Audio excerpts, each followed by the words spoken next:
So interviewing a serial killer before execution, and I'm thinking to myself, what do we expect for them to say? Do we expect for them to apologize? Do we even want an apology? Do we want them to show remorse?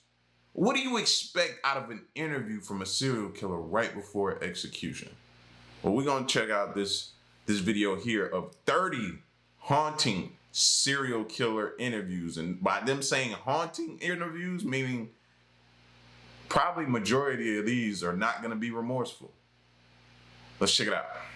By my count, it's 22 people. Is that the same number that you have? That's approximately it. Welcome to Watch Mojo, and today we're looking at chilling interviews where killers on death row gave insights into their minds and crimes. If they weren't actually executed, they could still be eligible, as long as they were sentenced to be. This is the first time that the state has carried out this type of execution. I said if I wasn't concerned about that, I'd be lying.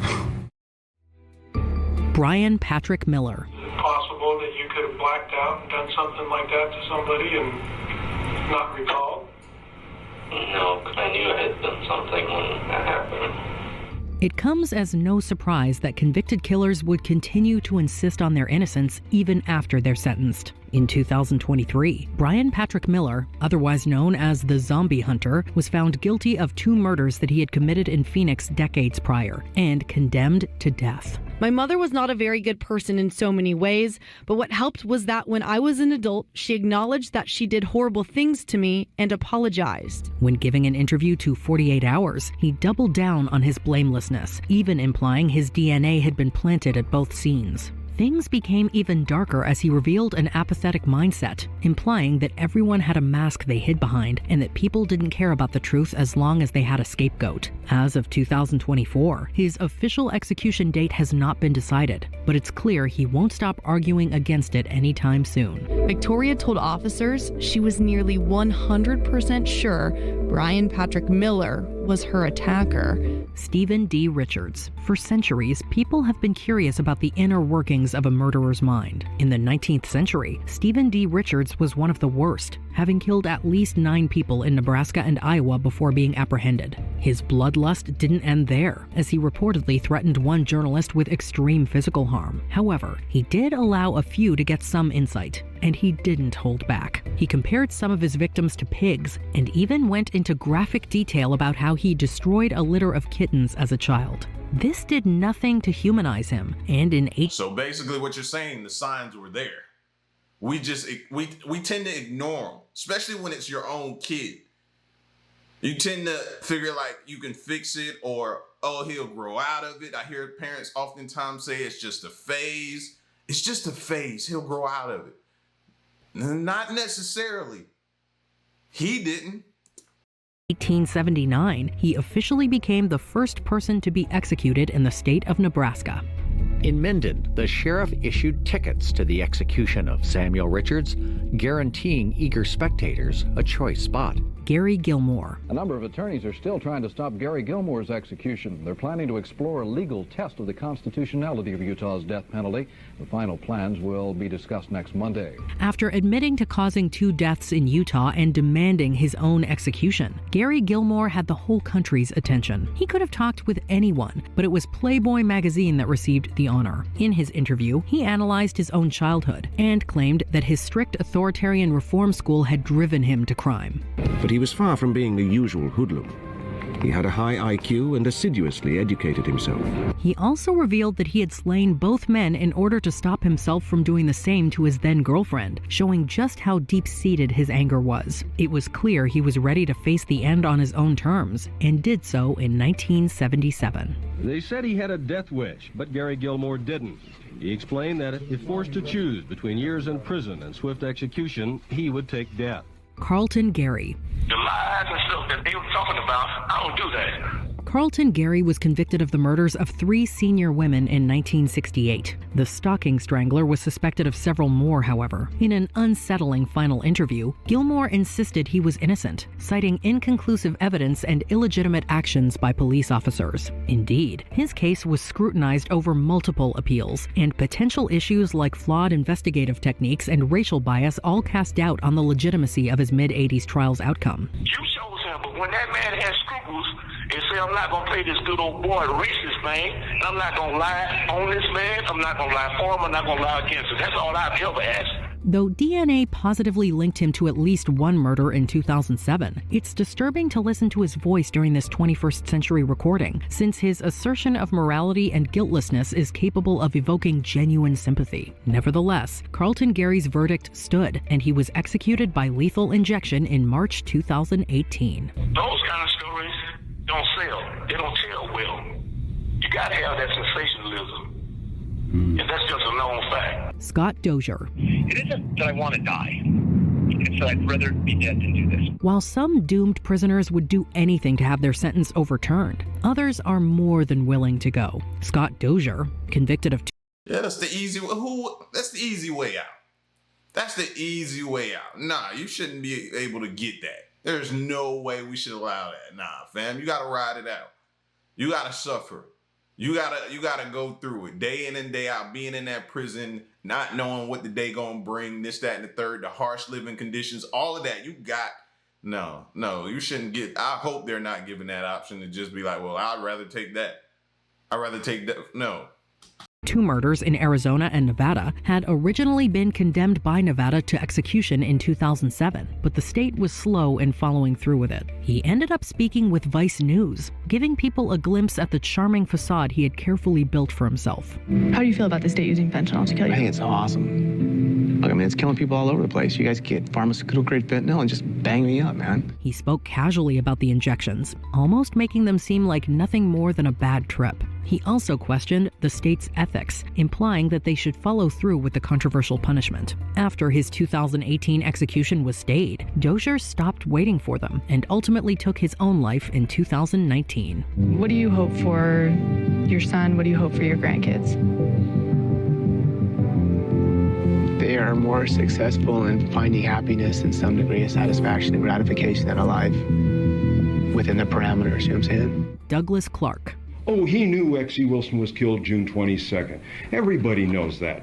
But they try to claim my knowledge of the case from the case files I got while in jail indicate I'm guilty. Someone with an accomplice during a crime spree can often muddy the waters in determining guilt. Douglas Clark, one of the Sunset Strip killers, was convicted of 6 murders in 1983 in California. He had worked with a young woman named Carol Bundy, who was only found guilty of 2 murders. Clark attempted to pin all the blame on her and continued to do so after the trial ended. We've got the proof Carol Bundy copied Ted Bundy's crimes. The LAPD, Detective Orozco, says he sees no similarities between that case and this case. I don't need to see no more. I'm not trusting anybody with the last name Bundy. All right? You got the last name Bundy. You know, I'm already skeptical of people about it as it is, but I'm extra for anybody with the last name Bundy, who isn't Al Bundy from the TV show. But now I'm probably even more skeptical of him too. Just the name Bundy now is just tainted. It's tarnished.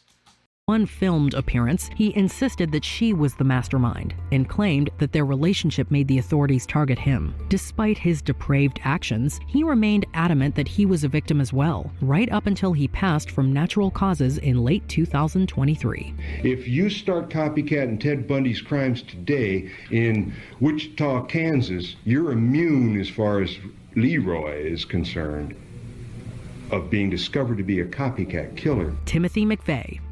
If the government is the teacher, violence would be an acceptable option.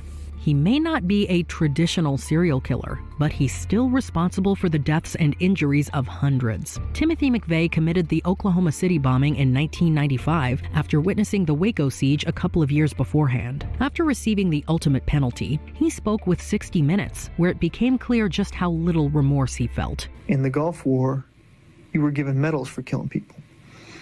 So I've faced that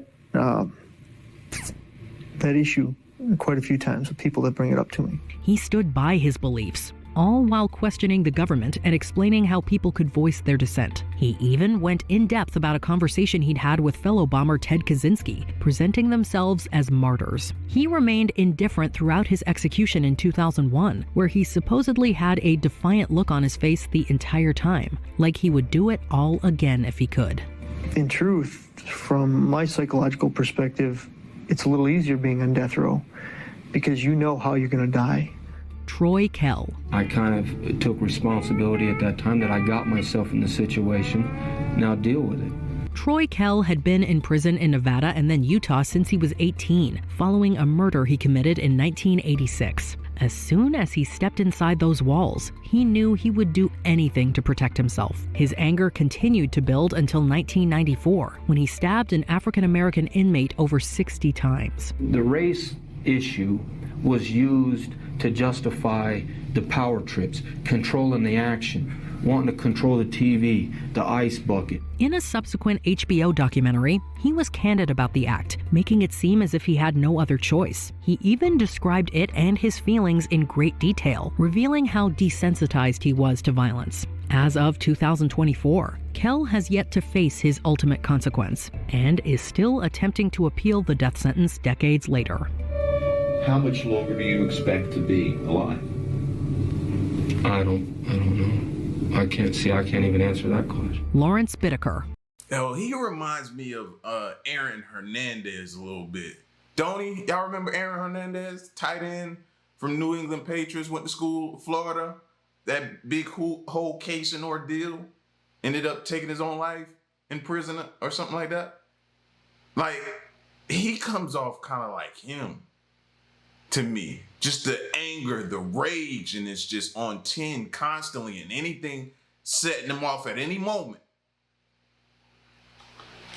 I'm glad that he was kept alive, though, because we've learned so much, I believe, about psychopathy and sadism from him. While murderers are usually horrific, some are especially depraved. The toolbox killers, Lawrence Bittaker and Roy Norris, were responsible for the 1979 assault and slaughter of several teenagers in Southern California. They recorded the horrific events they put some of their victims through, which are still used today to help train new FBI agents.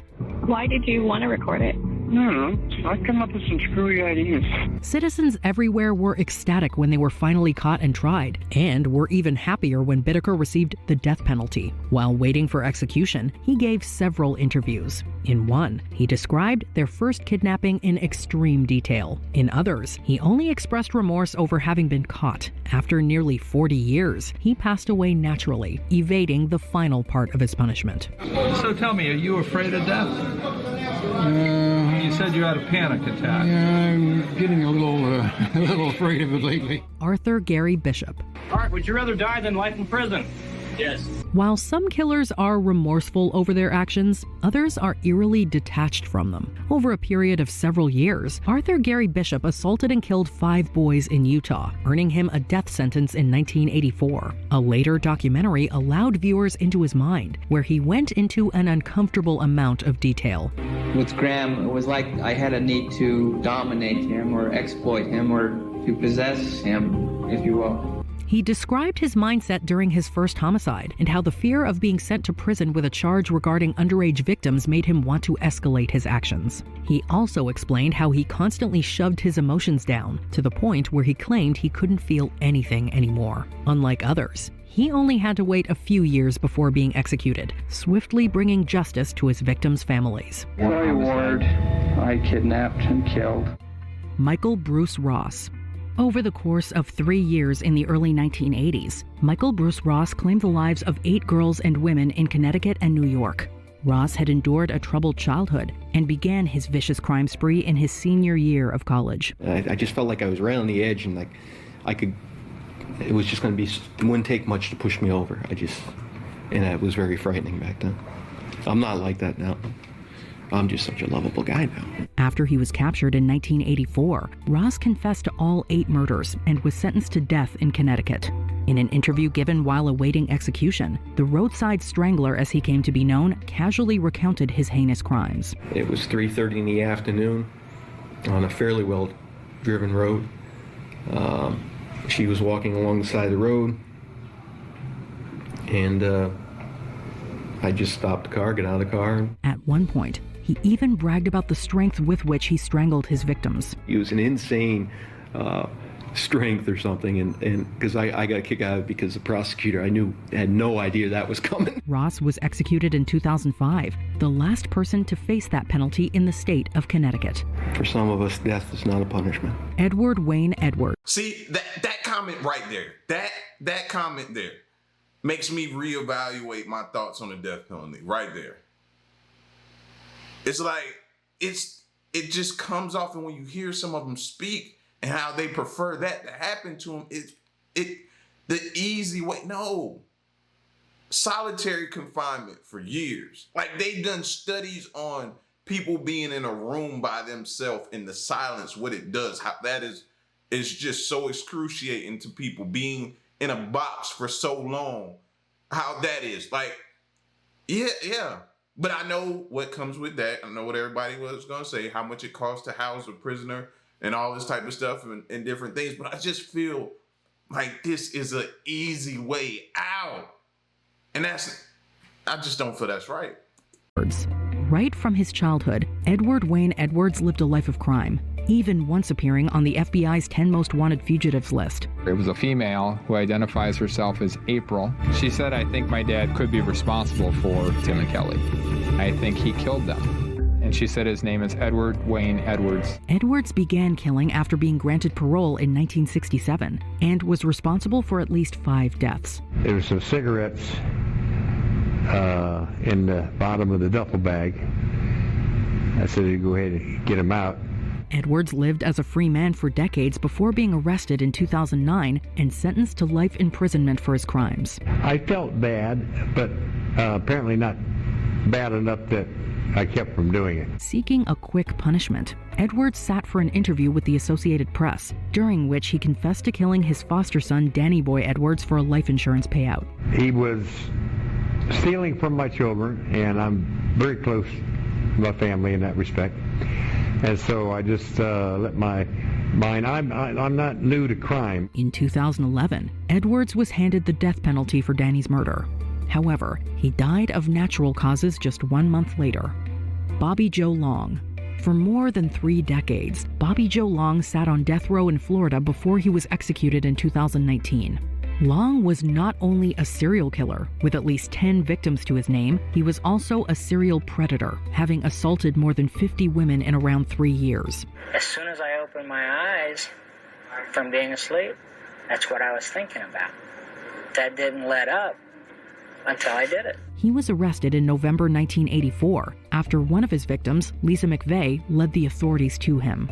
Long claims in this interview with Miami's WPLG that his compulsions were triggered by a motorcycle accident that left him with head injuries. The first time I did it, I couldn't really believe I did it. With a piercing stare and a creepy half smile, he talks about being an average Joe who just happened to go off the edge every once in a while. Probably 99.9% of the time, I'm as normal as he is or anybody else is. But there's that 1% of the time. Andrei Chikatilo. That's cringy to hear. That's scary to hear. Because hearing average Joe, meaning when I walk outside, I could walk past or be amongst a serial killer and not even know it. You're in Walmart, you're shopping, you could be on the same aisle as one and not even know it. You know what I mean? You're in a restaurant and you're sitting down and somebody in the booth right behind you could be one you just don't know. They walk amongst us. They're among us. In a large iron cage in the courtroom. The cage was to protect him from the rage of the parents of the victims. One of the most infamous killers in Soviet history, Andrei Chikatilo terrorized the Rostov Oblast in Soviet Russia between 1978 and 1990. Chikatilo claimed to have taken the lives of 56 people and was convicted of 52 murders.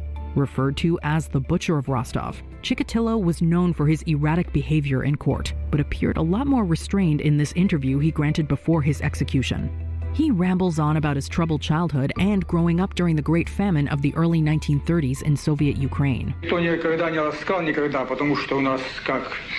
Как раз все мое детство пришло, это на военные, на голодные годы, так что мы там только лишь бы пухлые ходили, лежали бы выжить, какая там была. When asked about the afterlife, Chikatilo brushes it off and expresses his readiness for whatever comes next.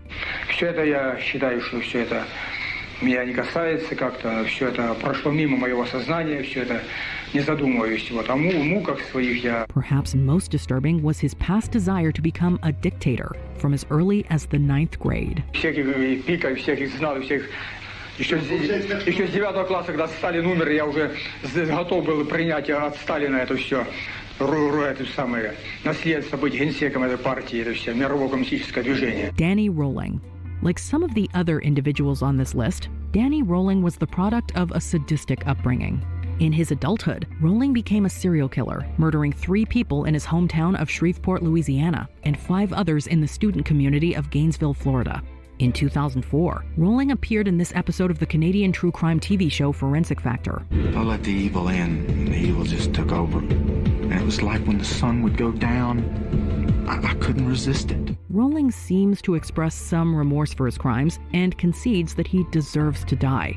But his demeanor throughout the interview appears to be that of someone needing to be the center of attention. When the morning would come up, it was just like I would hate myself. It was like my God, what have I become? That comes as no surprise, as he previously admitted his desire to be a well-known criminal, like fellow serial killer Ted Bundy. I don't even know how much longer I'm going to be on this earth.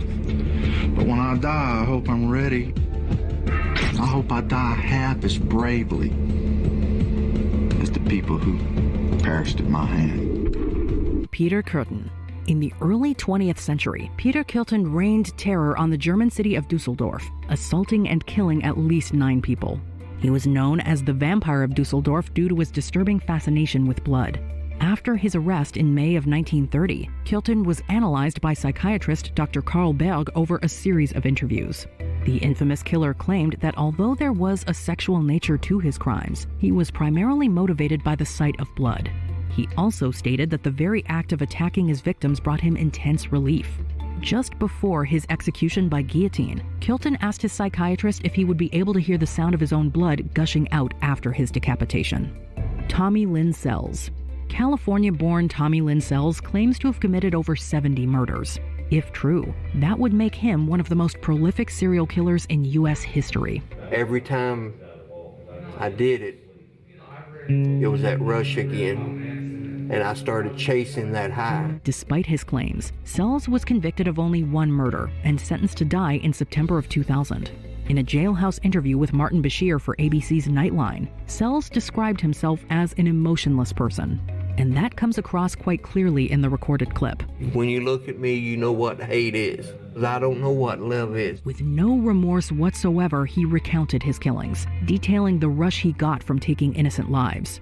It's a rare glimpse into the mind of a heartless killer, and one capable of sending chills down any spine. Why would that happen? I didn't want him to live through the pain I lived through. Angel Maturino Resendiz. Dubbed the Railroad Killer, Angel Maturino Resendiz was known to illegally hop trains as he traveled across the U.S.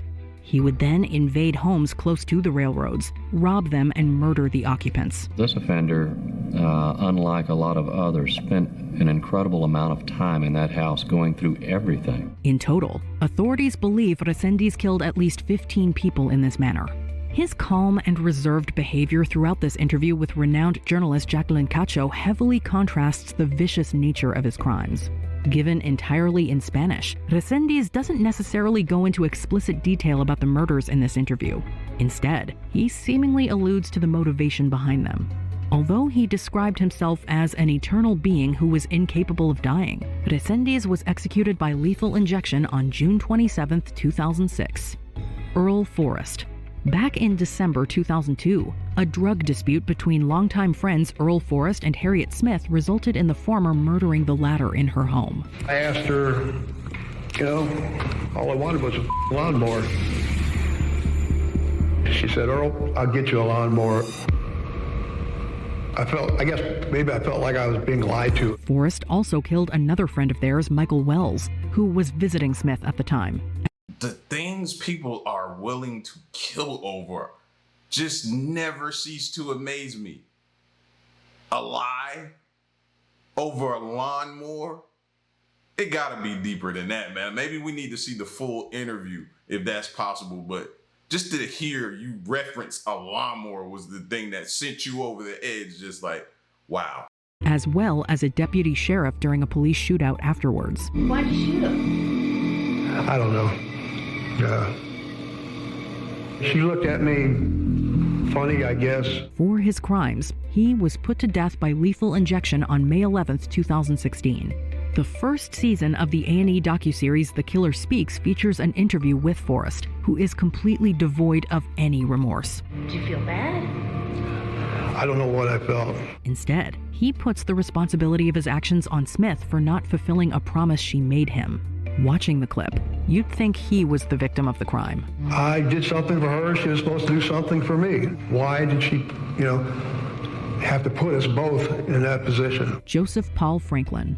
Joseph Paul Franklin was a notorious serial killer and white supremacist who is believed to have been responsible for at least 20 murders. I mean, I can't go back and think about the cases, individually. I have too much other problems, too much other things I have to focus on. Franklin mostly targeted interracial couples, African Americans, and Jewish people in his attacks. He also famously shot adult magazine publisher Larry Flynt in March 1978. Although this interview Franklin granted to CNN before his 2013 execution provides little information about his depraved crimes, it gives some insight into his state of mind. And what was your mission? Well, to try to get a race war started. At the time of the murders, he genuinely believed that he was doing the will of God. As misguided as I was doing the will of God. I thought I was actually doing right. This is what God wanted me to do. While his mindset about that may have changed, Franklin still seems to relish in the fact that he is viewed as a hero by certain extremist groups. Do you think you're a hero to those hate groups? Well, that's what they tell me, Gary Ray Bowles. Also featured on the A&E docuseries The Killer Speaks was Gary Ray Bowles. Bowles' victims were largely gay men who lived along the Interstate 95 highway, earning him the nickname I-95 Killer. I just got a bad vibe from the guy. In this taped interview for the TV show, Bowles seems to revel in the memories of his crimes as he recounts them. Not only is he amused when he recalls stealing a man's identity to evade capture, he also refers to one of his victims as, quote, crazy and creepy. There's not really a way to describe it, it's just, I guess, relief. Throughout the interview, Bowles tries to justify the murders, claiming that his victims had done specific things that seemingly triggered him to kill. So I put one of the videos in. What came on the screen, it shocked me. The apparent lack of accountability he shows only makes this much more uncomfortable to watch. I took the birth certificate and social security card. I took it down to the DMV and I told them I lost my driver's license and I basically became Timothy Ronald Whitfield.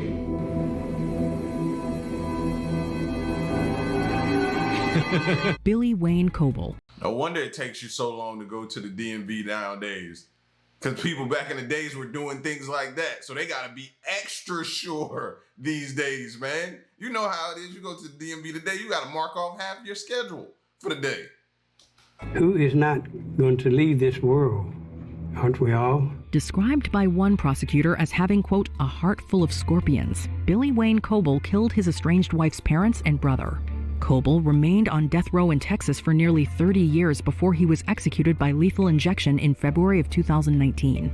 In the days leading up to his capital punishment, Coble sat down with Susanna Reid for his final interview. To you, it matters. To some people, it matters. To me, it really no longer matters. Without going into much detail about his crimes, Reid asks Coble if he regrets committing them. Coble cunningly evades the question and would only admit that he was behind the murders. I've already said that I regret what happened. Now, I truly regret what happened. But I also truly regret what happens to a lot of things in life. He repeats this trend, even when he's asked if he loved his former wife. This evasive behavior is just one more unsettling thing about this seemingly disturbed individual. Did you love her, though? I met my Karen when she was about 16, 17 years old. Oscar Ray Bolin. In the mid-1980s, Oscar Ray Bolin killed 3 women throughout the Tampa area. Following his arrest, Bolin's cousin testified against him and implicated him in a 4th homicide. He received 3 death sentences and was executed on January 7, 2016 at the age of 53. One day before his death, Bolin was interviewed by Tampa's Fox 13. How are you feeling this morning? A little numb. I mean,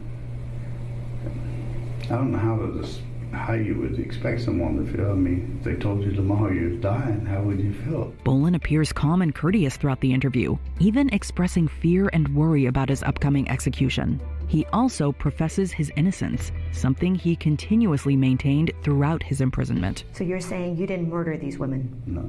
You didn't murder Natalie Hawley? No. Stephanie Collins? No. Terry Lynn Matthews? No. I didn't know.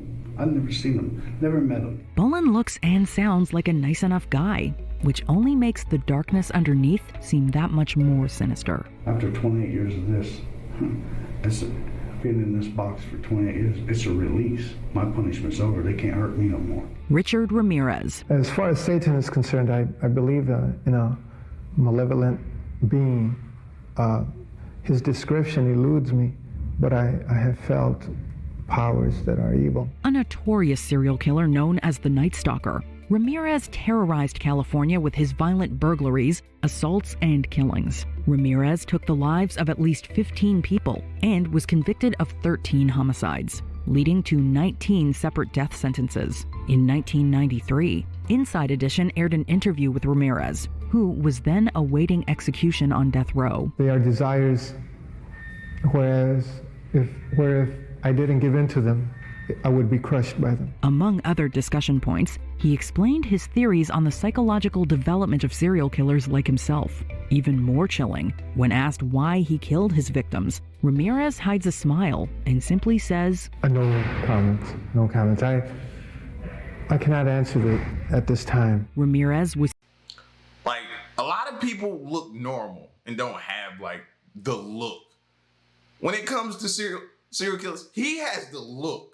He has that look. When he was staring, sitting in court, looking down wherever he was looking to, he just gives off that look where you could be like, yo, it's something about that dude. I don't want to be around him. He's doing it. He's weird. He's evil. It's evil behind those eyes. It's you see it in him where a lot of the others you don't really see it. So they can get by you without you knowing. Him, he can't get by you. Still awaiting execution in 2013 when he died of cancer. Carol Coble, a very prolific serial killer. Carol Coble claimed at least 16 victims throughout his life, although he confessed to killing 35. He was originally sentenced to life in prison in Texas, but was given the death penalty following his extradition to Nevada. 3 days before his execution, Coble granted an interview to Las Vegas's KLAS-TV. While smoking a cigarette, Coble shows complete indifference for his own life, but expresses remorse for his crimes. Why not fight for your life? I just don't care to. Are you sorry? For the victim? Yes. Yes. In the end, he even claims that he deserves to die for what he did. Well, it's the ultimate question. It is the question. For what I did, yes, I think I deserve to die. Coble is very quiet and reserved, and aside from some brief flashes, doesn't show much emotion. It makes the interview all the more disturbing. I condemn myself for many years, because I can just imagine what her life might have been like. Westley Allan Dodd. On January 5th, 1993, Westley Allan Dodd was executed by hanging, making him the first American criminal to be legally hanged in nearly 30 years. Between September and November of 1989, Dodd assaulted and killed 3, leading to his moniker the Vancouver Child Killer. Dodd's final interview is absolutely bone-chilling. With complete confidence, Dodd states that he would kill again if set free, and that he, quote, liked what he did. I've done it before, and at the time I liked it. He also claims that his execution would make a great example for future criminals. Throughout his interview, Dodd proves that he was fully self-aware. And a self-aware killer is a very scary thing. Do you look forward to dying? In a way, yeah. I think it'd be a relief. I don't have to think about all these things anymore. And I know that's the only way I can guarantee I'm not going to hurt anybody else. Velma Barfield. The first woman to be lethally injected, Velma Barfield killed 6 people between 1969 and 1978.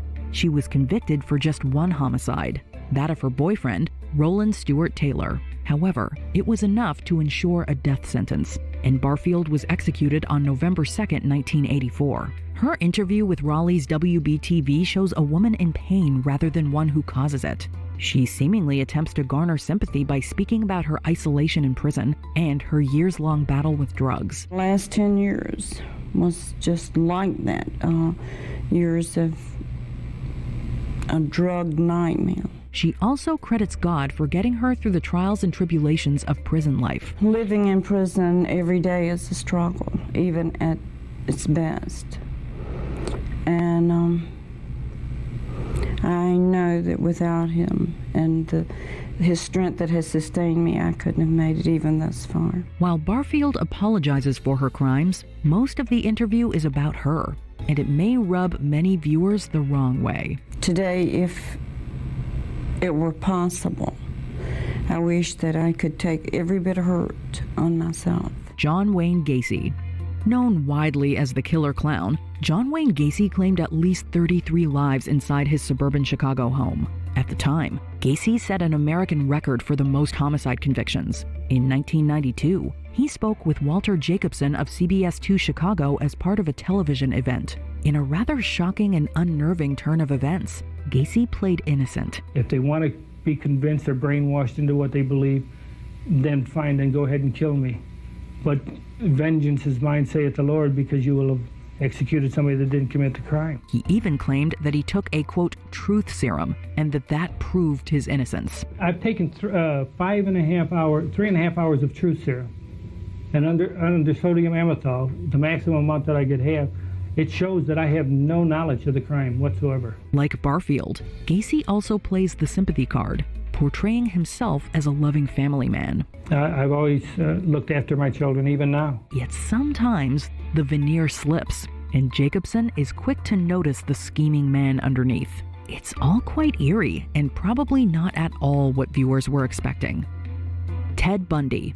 On January 23, 1989, Ted Bundy, perhaps the most notorious serial killer in American history, was visited by a psychologist named James Dobson, and it showcases his well-publicized powers of manipulation. Bundy appears clean and well-dressed, offering a friendly next-door neighbor vibe. What's going through my mind right now is to use the minutes and hours that I have left as fruitfully as possible and see what happens. He's charismatic, charming, and well-spoken. Not at all what one would expect from a serial killer.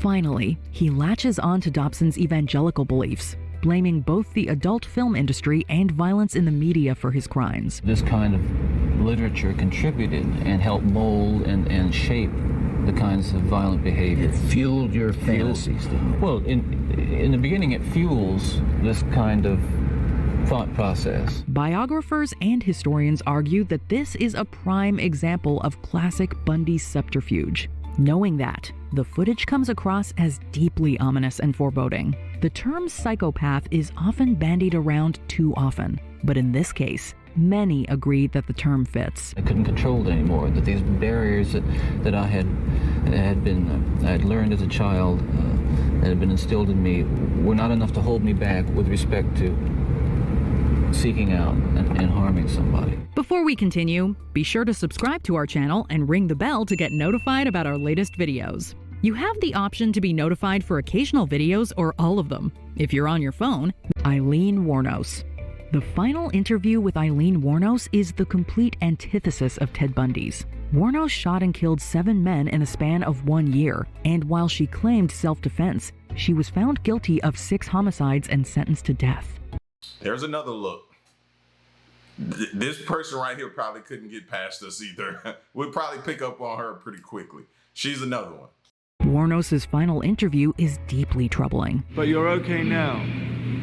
I'm okay. I'm okay. God is going to be there. Jesus Christ is going to be there. All the angels and everything. She often widens her eyes and yells in a confrontational tone, and even verbally attacks the interviewer Nick Broomfield. She makes bizarre claims like getting tortured by, quote, sonic pressure. And they were using sonic pressure on my head since 1997. Sonic pressure? And every time I was trying to write something, I think they had some kind of eye in the cell, I'm not sure, but every time I started writing something, it went up higher. So I'm thinking that probably had the TV rigged. She states that dying will be like Star Trek, and that she'll go on to colonize another planet. I think it's going to be more like Star Trek, beaming me up into a space vehicle, man. Then I move on, recolonize to another planet or whatever. But it's whatever's beyond. I know it's going to be good because I didn't do anything as wrong as they said. Wuornos' violent past, her abrasive behavior, and her mental state all combine to create some truly uncomfortable viewing. Which of these interviews disturbed you the most?